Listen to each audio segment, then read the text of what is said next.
Good evening and welcome to The Pulse. I'm Rick Leventhal in for David Harris Jr. It seems Democrats are getting desperate. And in Texas, they tried to cross the line but couldn't get what they want. You're going to take a live look at Texas, where just a few minutes ago, the Texas GOP approved a new congressional map, voting 88 to 52 along party lines. The plan would add 5 more GOP House seats in time for next year's midterm elections. Now it goes to the state Senate before getting a final signature from Governor Greg Abbott.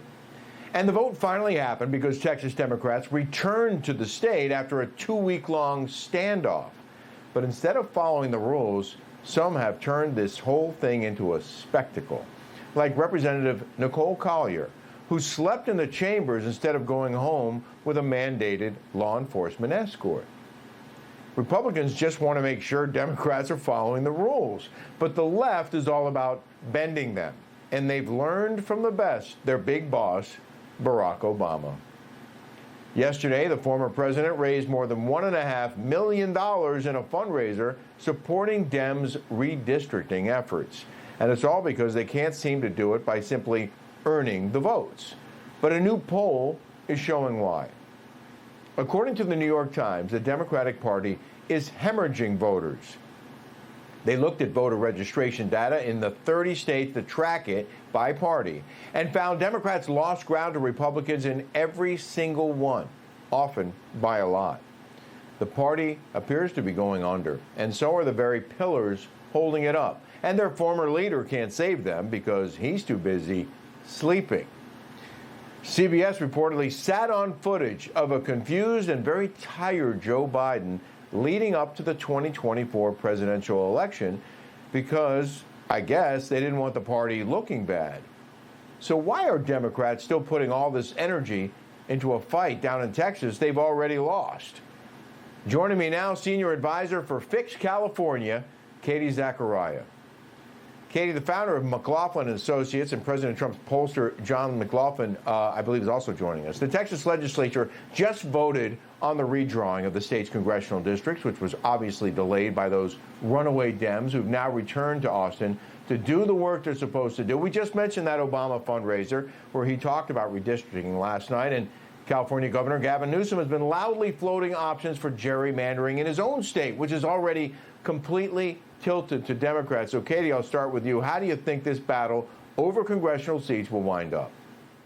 Well, it's no surprise that Barack Obama, who's now clearly behind Russiagate and used his power to allow spying on an incoming president and his whole campaign, is for the unconstitutional and, quite frankly, illegal redistricting in California. For Gavin Newsom, unlike Texas, for California, unlike Texas, this is a mid-cycle redistricting plan that Gavin Newsom is wanting to do right now, and he wants to upend the process that is in place by our Constitution and by the voters so that he can pretend that he's giving the fight to Texas and all of the gerrymandering laws, which, by the way, he already did, 5 years ago when he redrew the lines and the Democrats redrew the lines already. So this is in violation. Barack Obama's support should be no surprise.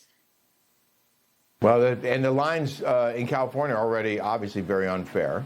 John, I want to ask you, Democrats have much bigger problems than just redistricting. A new New York Times analysis shows the party is losing ground to Republicans in every single state that tracks early voting. As we mentioned, in particular, the party is losing support with new voters. Over the last 6 years, that support has dropped by 15%, and they've been losing favor with men, young voters, and Black and Latino voters for years, which might help explain their losses in the 2024 election. Why do you think this is happening? Most of the issues they stand for are unpopular.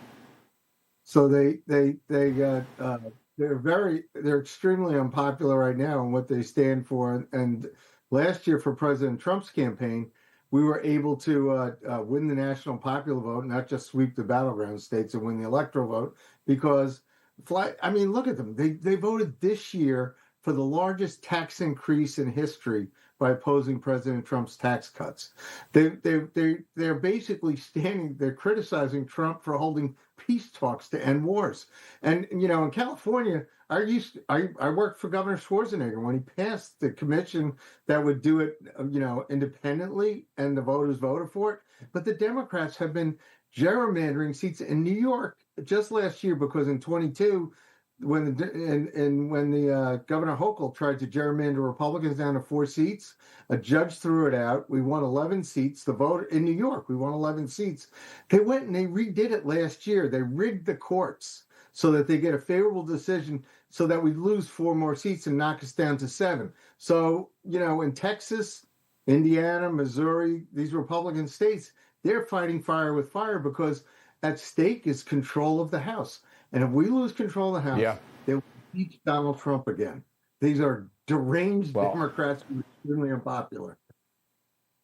What I really want to hear is what it was like working for Arnold Schwarzenegger. We're going to have to save that for another show. Katie, I want to ask you about CBS. An employee of the company reportedly says that in October of 2023, when Scott Pelley of 60 Minutes interviewed President Joe Biden, the president seemed drowsy and had to be prodded to answer questions.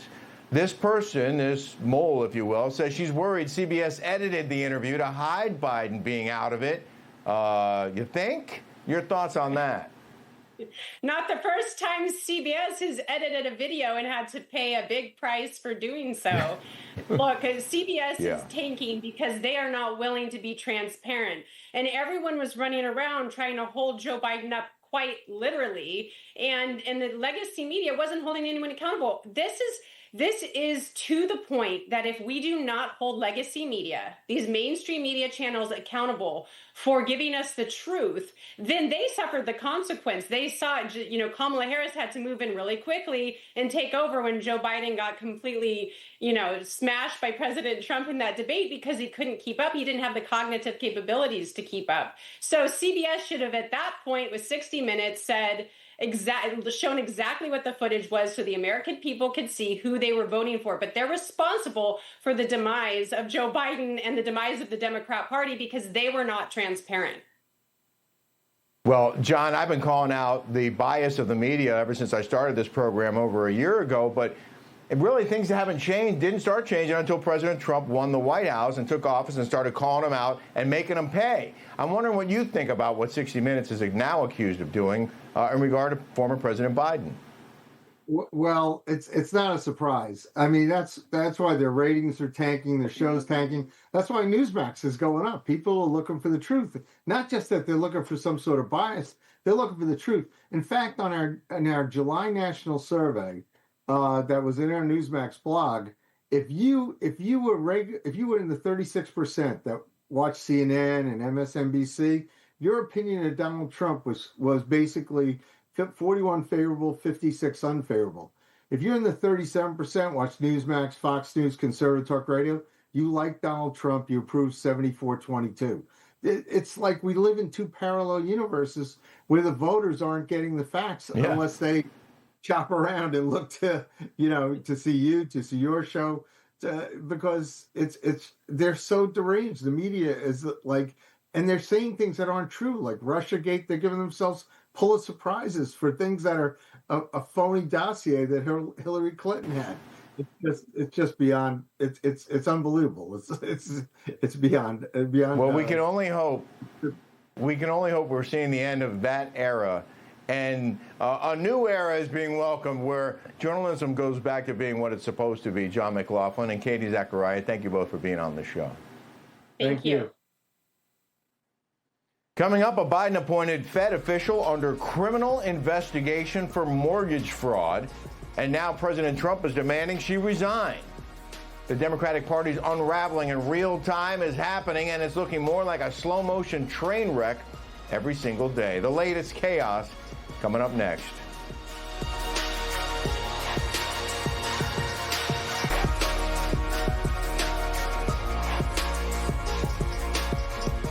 Welcome back to The Pulse. I'm Rick Leventhal, filling in for David Harris Jr. A Federal Reserve governor appointed by President Biden, now accused of mortgage fraud and being referred for a criminal investigation. This as President Trump is again going after Fed Chair Jerome Powell for not lowering interest rates. Trump saying Powell is hurting the ability of Americans to get a mortgage. President Trump calling on Fed Governor Lisa Cook to resign. White House correspondent Mike Carter has this story. As the world awaits an update on Russia-Ukraine, today President Trump turning his focus to the economy and one of his favorite targets to rail against Fed Chair Jerome Powell. Today, the president posting on Truth Social, could somebody please inform Jerome Too Late Powell that he is hurting the housing industry very badly. People can't get a mortgage because of him. There is no inflation, and every sign is pointing to a major rate cut. Too late is a disaster. Speaking of mortgages, we have yet another mortgage fraud allegation against a prominent left-leaning official today, with both Adam Schiff and Letitia James now facing mortgage fraud probes. Today, the director of the Federal Housing Finance Agency, Bill Pulte, urging Attorney General Pam Bondi to investigate Federal Reserve Governor Lisa Cook, a 2022 Biden appointee, over a pair of mortgage fraud allegations. Pulte alleges that Cook falsified bank documents and property records to acquire more favorable loan terms, potentially committing mortgage fraud under the criminal statute. According to Pulte, Cook obtained a $200,000 mortgage in June 2021 on a property in Ann Arbor, Michigan, agreeing to occupy it as her primary address for at least a year. Just 2 weeks later, however, she took out another $540,000 mortgage on a property in Georgia, also declaring it as her primary residence. Pulte claims that Cook later listed that Georgia property for rent, suggesting she misrepresented her circumstances. And today, Pulte also looking into another property owned by Cook in Massachusetts. Lisa Cook is a former Michigan State University economist whose previous work included exploring the impact of racial injustice on the economy. In November of 2020, Cook was named a volunteer member of Joe Biden's Presidential Transition Agency review team. In 2022, Cook was approved by the Senate along a party line vote to become a member of the Federal Reserve, with Kamala Harris casting the deciding vote. We will look at any allegation of mortgage fraud, and we do not care whether you're a Republican, a Democrat. We do not care whether you're wealthy. We don't care whether you're a prosecutor. We don't care whether you're a Fed governor. If you commit mortgage fraud and you present an existential threat to the federal home loan banks, Fannie or Freddie, we are going to prosecute it, period. So far, no charges have been filed against Cook, and it's unclear whether Pam Bondi will open an investigation, but President Trump seems to have made up his mind, saying Cook must resign now. And if Cook doesn't resign, the president reportedly considering firing Cook outright for cause. At the White House for NEWSMAX, I'm Mike Carter. Mike Carter, thank you. Joining me now to discuss is president of Strelmar consulting firm, Hillary Fordwich. Hillary, thanks for joining the polls. You can only have one primary residence. Even I know that. And these new allegations suggest that people who are deciding on interest rates, which impact Americans' mortgages and auto loans and credit card rates, are lying to the banks to get cheaper mortgages for themselves. Your yes, thoughts? Rich, pleasure to be back with you. And this is really the height of hypocrisy. And actually, if you look at the left-wing media, they're all saying Trump is attacking again and Trump is going after his enemies. Absolutely shocking that that is their take on this versus even mentioning what's happened here. The word primary means one. It means one, primary. It's not secondary, it's primary. And you're totally right about the fact that she also is responsible for voting to set the mortgage rates that all regular Americans pay. So this is the height of hypocrisy, like I mentioned. This is two-tier justice, and this has to stop. And I think it's a very easy case to prove because obviously all the paperwork is there. In addition to those properties in Michigan, she also purchased property in Massachusetts, and that's under investigation too. Well, there's another official accused of mortgage fraud, Senator Adam Schiff, who recently set up a legal defense fund. So apparently he can commit mortgage fraud, allegedly, but wants other people to pay for his legal defense after doing it, allegedly. Yes, no, I mean, basically this is all the same thing. And you know what actually is amazing? It is amazing that they literally are doing exactly what they accused other people of doing when they weren't. So again, not only the hype of hypocrisy, they're actually really projecting. I think that's what this is about. It's actually, I was just going to say the biggest offender might be New York Attorney General Letitia James. If the allegations are true, she's also being investigated for making false statements on mortgage loan applications. She's famous for relentlessly pursuing Donald Trump for alleged misdeeds and saying no one is above the law, which would include her, of course. So how can she do what she's going so aggressively after others for doing? Well, actually, that's a brilliant question. Let's ask her about that, because remember what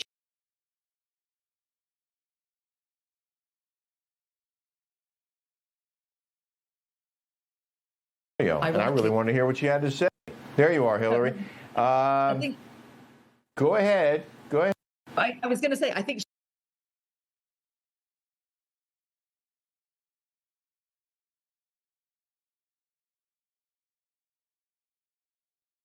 Just hate it when that happens. Okay. Shall I just wait? Oh, we're both back. Hillary, say something so I see if your mic's working. Oh, sorry. I apologize. I don't know. It was all fine before. I think what I was going to say is I think that Letitia James actually, given the accusation she made against President Trump with regard to the appreciation of the property at Mar-a-Lago, she really didn't understand appreciation, nor the value, nor location. I think that she's a fraudster who doesn't understand real estate, or a hypocrite. She can choose which one she is. Okay, if we still have audio from you, I want to ask you another question about National Guard members posted outside Union Station in Washington, D.C. They were met by a handful of protesters earlier today, but they also got a visit from Vice President J.D. Vance and Defense Secretary Pete Hegseth and Deputy Chief of Staff Stephen Miller. Listen to this. I'm sorry?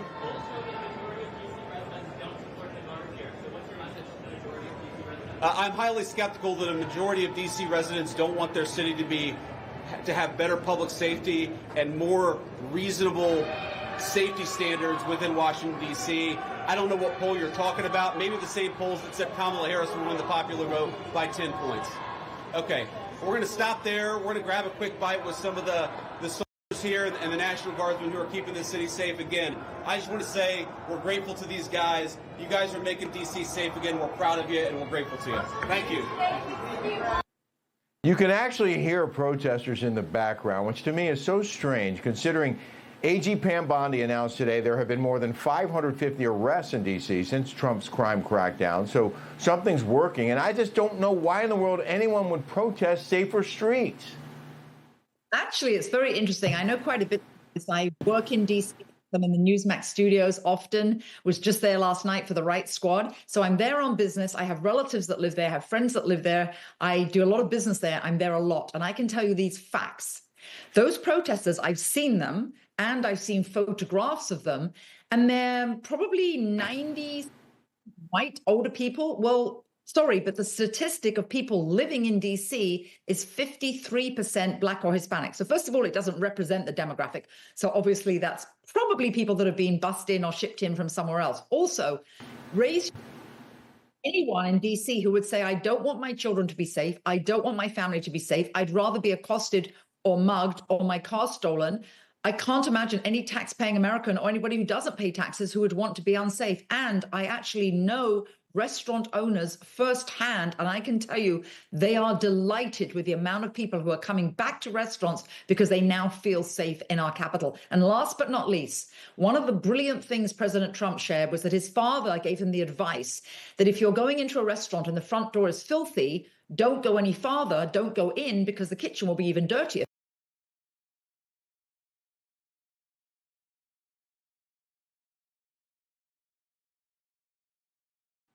And go to the rest of the United States. What is it? Well, I can't explain the gremlins in the audio cables, but we appreciate.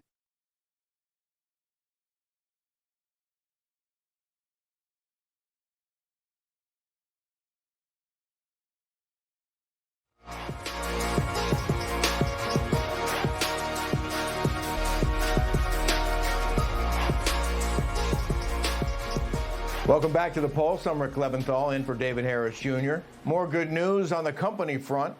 Late Tuesday, NEWSMAX reported the company saw its key broadcasting sector revenues grow by over 28%, and the company saw overall revenue growth of 18%.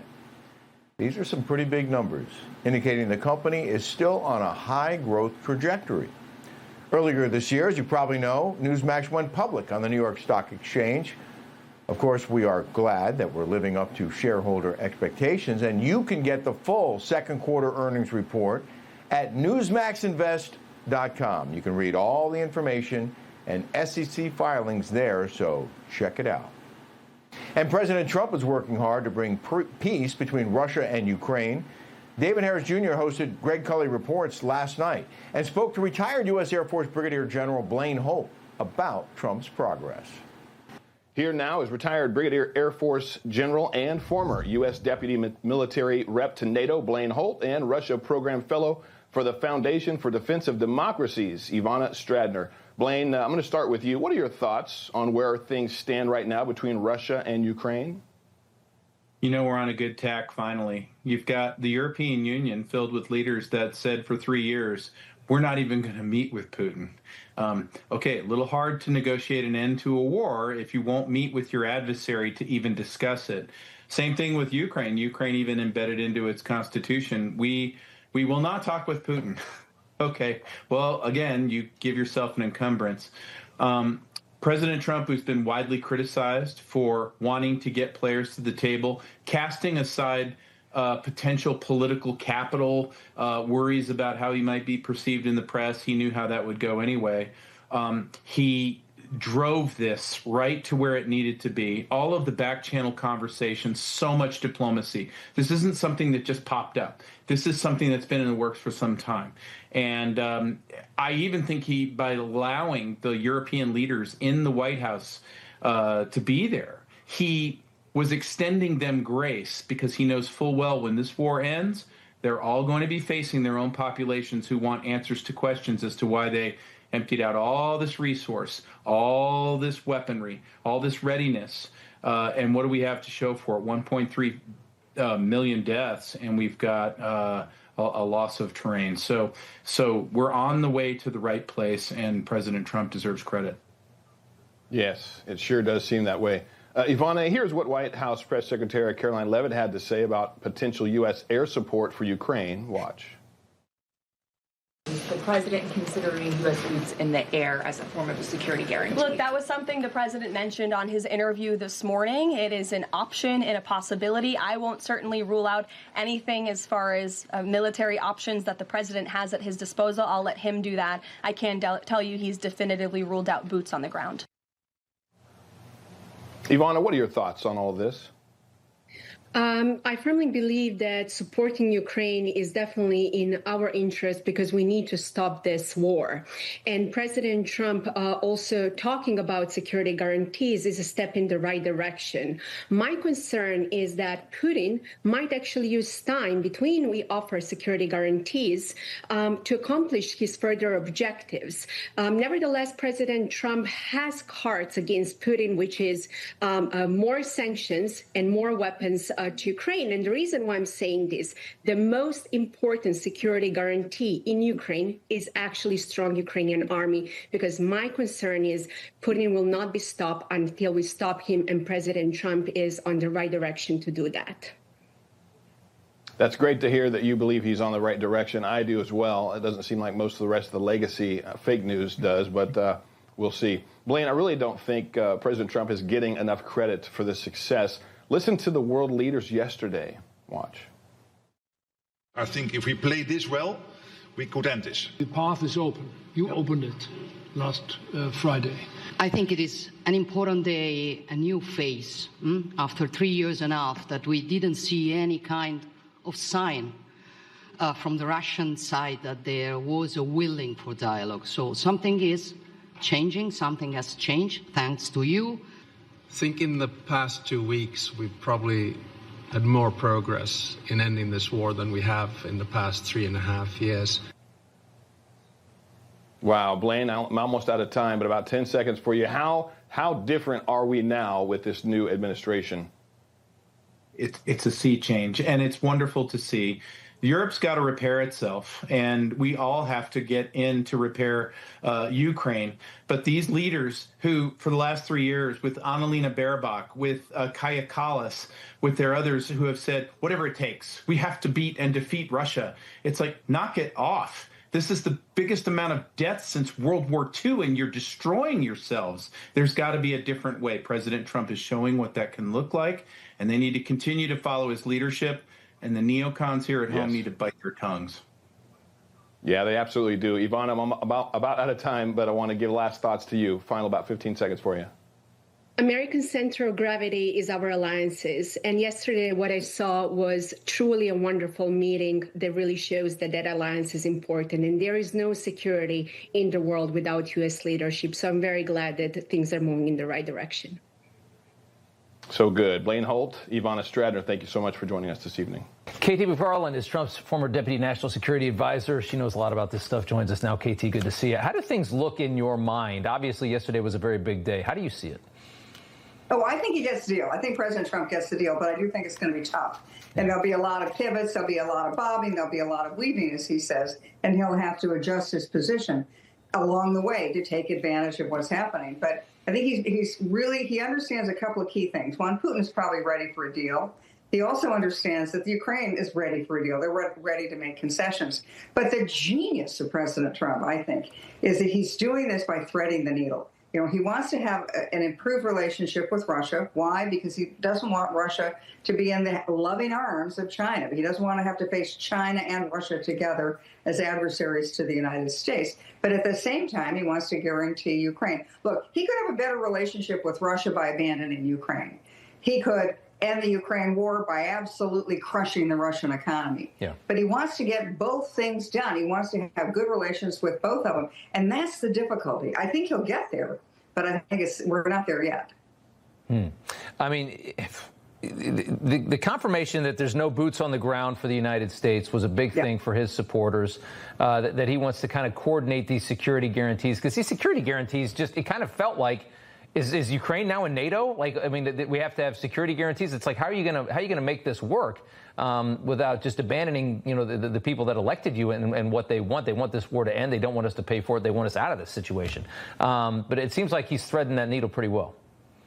I do think so. And also remember, we're not paying for Ukraine anymore. He's offloaded the cost of the weapons onto the Europeans where it should have been in the first place. Yeah. So that's an extremely important part of it. And he says no American boots on the ground. But there's a lot that we could do to really help the Ukrainian security going forward. Continue to provide weapons that the Europeans pay for example.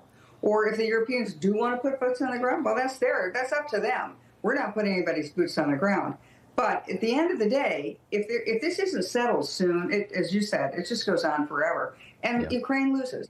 This is a war of attrition, and Russia's winning. Maybe it's only a yard at a time. Maybe it's only half a mile a month. But Ukraine ultimately is going to lose this war. But Ukraine can win the peace. And that's why President Trump keeps talking about what's next, what's next. What's next is a Ukrainian economy that's booming with a U.S. Ukrainian rare earth mineral steel. It's potentially a U.S.-Russian deals along the way. So he's always looking ahead. He's not just looking like the Europeans are about what's happening in their neighborhood day after tomorrow. Yeah, something else. KT, good to see you. Thanks so much. Thank you. Stick around. There's more of The Pulse after this break.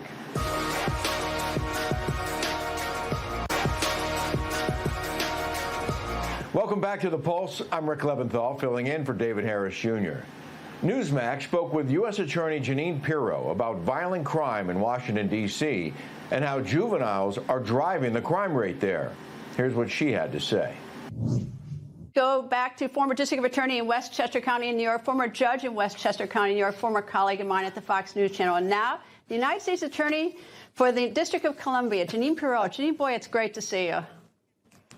It's great to see you, Greta. We had the same memo today on the red jackets. But you're right. We go back a very long time, and both of us have, I think, very similar philosophies about law enforcement and crime in general. But I'm thrilled to be here in the district with you.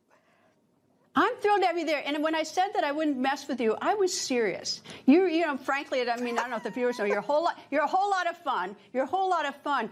But you're a very serious prosecutor, and I really wouldn't want you to be chasing me. I really wouldn't. I appreciate that. We've got a lot of chasing to do here in the District of Columbia. There's a lot of crime here, Greta.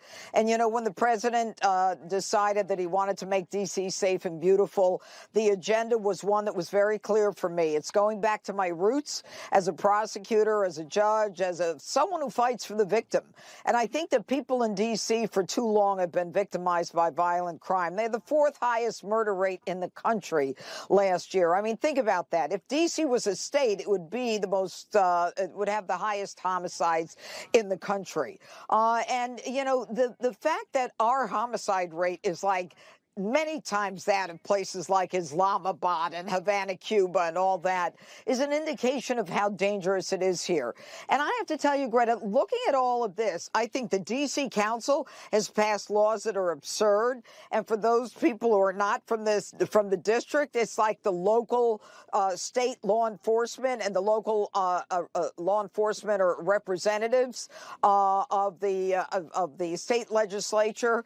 And then you've got the D.C. courts. They are so liberal. They go so beyond what the Supreme Court requires that 2 weeks ago, I had a guy who shot another kid on a bus, shot him in the chest. Okay, he was 19 years old. To me, Greta, you shoot someone in the chest, it's the intent to kill. Well, we convicted him of shooting the other kid in the chest. The judge gave him probation, said you should go to college. That's the end of it. This is what I'm dealing with. We get gun possession, gun convictions. The judges won't send them to jail. So we've got to turn everything around. It's a mentality. Laws have to be changed. Courts have to be changed. It's very bad here in the district, and we're doing everything we can with this surge, working with the Metropolitan Police Department, bringing in all our federal partners, and we've made over 450 arrests, I think, since Thursday, and we've collected or taken 70 guns off the street. That's 70 few weapons that people can use to kill other people. I think you proved my point why I wouldn't want you after me on a serious note. You recently wrote an op-ed. I live here, and what you wrote in it is about, we talk about crime, but a lot of this crime is done by very young people who are out of reach of the courts because they're not adults. And I mean, that's a crisis in the city. Yeah. It is a crisis. The problem is that we've got 14, 15, 16, and 17-year-olds who can actually shoot someone with a gun. I could prove it, but I'm not allowed to even arrest or prosecute or convict that person because of the laws in D.C. And, you know, we've got to lower the age of responsibility. You can make it consistent with violent crimes. That would make sense. But right now, you've got a bunch of punks running around, gangs and crews, that have no accountability, no responsibility. They carjack, and they can do it openly, and we cannot arrest them. They go to the state attorney general, and they go to family court, the purpose of which is rehabilitation, ice cream socials, and a few yoga things now and then. And that is not consistent with what we've got to do to clean up this city. They know that they're not going to be arrested. They know that they can actually run around with guns and not be arrested, Greta. This is lunacy here. And what the president is doing, and I got to, yeah. I was going to say that one of the things I think we got to look at in this country, it's being done in a few jurisdictions, is that there was a case here before you arrived where 3 girls, 12, 13, 14, kicked some poor man to death in his 60s, a disabled man on the street. And they, you know, it was after midnight, I think. And I think you got to go after some of these parents and find some laws to hold the parents to get their kids in at home. I mean, there's a lot of parental responsibility that we've got to figure out some way to include the parents, to put maybe the laws need to be changed so the parents feel some of the responsibilities so they do more responsible things. And, you know, Greta, years ago, I recommended the same thing because our frustration level is so great. We're looking for some control. And who has the ultimate control over a child? A parent. But the problem is a lot of these kids, don't have parents who were there or who are interested in what they're doing. A lot of them have left home. Some of them are runaways, some of them in gangs, some of them in foster care. I believe in parental accountability and responsibility. But unfortunately, that doesn't solve the extent of the problem that we have here. And you've got older kids telling younger kids to, commit crimes or to shoot or to carjack. They torch a car, Greta, and I can't not prosecute them. And this is crazy. If you're 16 under Title 16, if you're 16 or 17, I can only prosecute you for rape 1, murder, sexual abuse, robbery, armed robbery, and burglary 1. Nothing else. Nothing else. And you know what's crazy, Greta? I got to write an op-ed piece on this soon. There's no definition of manslaughter in D.C. Think about that. Think about it, Greta. You and I have been trained in the law. There's no definition of manslaughter. I mean, there's a lot that needs to be done. And my next op-ed piece is not just on the D.C. Council, and they're giving young people the ability to not face mandatory minimums when we do get them in criminal court. They're in a position where they can literally give them probation for something that requires mandatory minimum. They also can take young people who are convicted before the age of 25, if they've served 15 years for a serial murder, say 3 murders, they can let them out with no reason. They can just let them out. And now they want to seal the convictions. They want to say, you know what, we don't want these people to have, not just young people, but everyone to have a record. So we're going to require you, Madam Prosecutor, to seal all your records. Well, no, I don't want to seal my records. Parents need access to those records if they want to hire you as a babysitter. You know, if you've got a camp or some teaching place or an employer, what are we doing here? If everything is backwards, we're going to fix it with the president's initiative. Well, I'm certain you are, and I do hope you come back. It's really nice to see you. Janine Perot, U.S. Attorney for the District of Columbia. Practicing in the courts where I used to practice. Thank you, Janine. Thank you. There's more of The Pulse after the break. Stay with us. Welcome back to The Pulse. I'm Rick Leventhal, filling in for David Harris Jr. NEWSMAX spoke to Alabama Senator Tommy Tuberville about President Trump's winning streak. Listen to this. Let's welcome in now Senator Tommy Tuberville. He's a key member of the Senate Armed Services Committee. He's also running now for governor from the great state of Alabama. First of all, sir, I hope you're having a great summer. Thanks for joining us. Thank you, Ed. Good to be here. Yeah, I'm back in the clown show today for a couple of days, then going back home and having a few more days of vacation because September is going to be very busy here in D.C. I bet the president's got everybody working hard. This agenda is very aggressive, and I bet when you were a football coach there at Auburn, you had a lot of doubters in the media. Some of your opponents say you can't win the big game or whatever. It seems to me this president faces that from the media all the time. They spent all weekend saying the Alaska summit was a failure. He can't do this. And it's almost like 3 yards in a cloud of dust. He just keeps gaining ground, and we're inching closer and closer to peace. What is it about him and the doubters and how he keeps winning, sir? Well, first of all, he loves to win. He understands that we got a lot of winning to do because for 4 years we just gave everything away. Joe Biden and the Democrats absolutely didn't do anything yet. We might as well have been on vacation up here because all they did was spend money, not try to help in any way in terms of American taxpayers. It was a disaster, but leadership has taken over it in this country, and that's comes from President Trump. He's actually brought in all these presidents from all these European countries who have no clue about leadership. They lean on the American people. They spend our money. They take everything from us. And at the end of the day, he's trying to teach them some kind of form of responsibility in these 2 days that they're up here. But it's been a disaster. President Trump has very little cards to play in Ukraine, Russia. But he's trying to bring them all together to give them some spine to say, listen, you have to support Ukraine. We cannot continue to do this. So step up to the plate and do your job. Yeah, absolutely. And when you talk about leadership, I mean, I was thinking today, that was about 14 months ago when Joe Biden was at Normandy with many of these same European leaders. And remember, he kept wandering off into the woods and literally, and they told us it was deep fake videos and all the rest of it when we knew what was really going on. But the point is, he wasn't bringing Putin and Zelensky to the table. Are you confident that we may be making real progress here?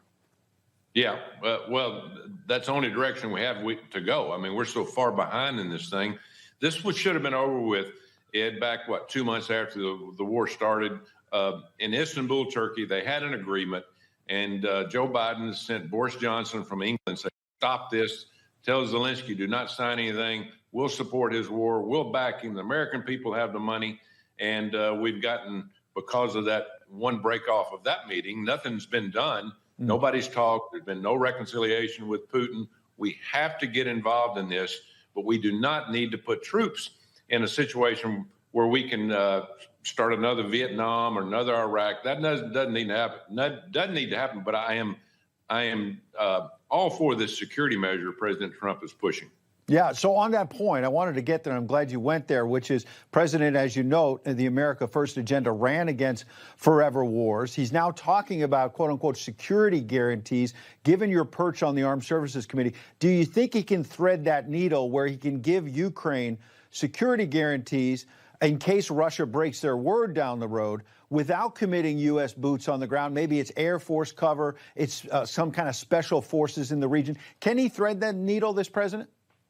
I think he can, and I think that's the only thing Vladimir Putin respects. He respects people that want to solve problems, and he understands President Trump has really nothing to play here because we're so far away from Ukraine. You know, European governments, they should be one making all these concessions, but anything to get this over with. There's innocent people getting killed on both sides. It needs to stop. It's not doing anybody any good for us to waste what we spent $300 billion and the European have spent $100 billion. We have actually saved Europe for the second or third time in my lifetime. So yeah, President Trump's he's the only person that's got any backbone or skills or leadership qualities. And he's trying to get Putin to step to the plate. We'll see if it happens. Absolutely. So one other quick security matter. The president and Secretary of State Marco Rubio have been trying to reform all kinds of visa programs that were abused in the Biden years. The student visa program, where you had some tied to Hamas, other terror groups who were lurking, whether it's Columbia University, other campuses, with these anti-Israel protests, anti-Semitic protests. You've got a bill in. You were talking about this aggressive agenda in the fall. What are you trying to do to make sure China and other hostile nations are not abusing these visas? Yeah, I recently went to a graduation at a small university, and in that program there were 40 Chinese and 15 Iranians that got degrees in either cyber or engineering. We have lost our mind. We do not need to be educating anybody from China. We should not be educating anybody from Iran.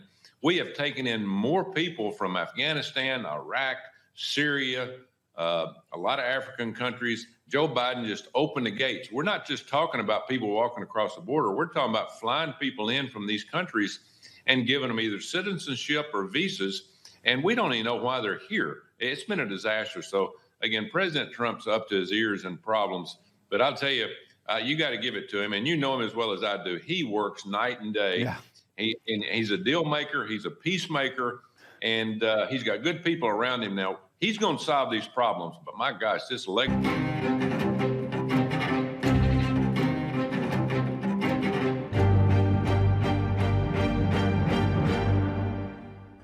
From Dover, New Hampshire.